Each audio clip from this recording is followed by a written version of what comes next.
es el director del hotel, el Gran Hotel, un hotel de lujo en el 1900. Mi papel es Andrés, que es uno de los camareros del hotel. Hace mucho tiempo que trabaja allí porque además es el hijo de Ángela, que es la jefa del servicio. Un hombre que se ha hecho a sí mismo, que ha trabajado con el digamos, el patriarca de la familia ya fallecido y que ahora trabaja con su mujer. Soy un miembro de la familia Alarcón. Él es el maître de este gran hotel.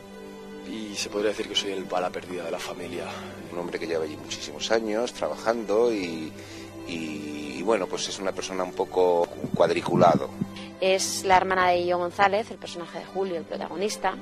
Un tipo de barrio que su hermana entra a trabajar en un hotel. Es lo que le mueve a él para estar en el hotel, para investigar mi desaparición.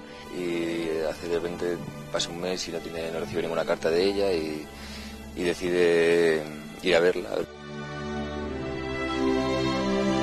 Os quiero enviar un saludo muy grande, muy fuerte a todas las personas que visitáis la página web de Antena 3. Un beso enorme para todos los espectadores de Antena 3.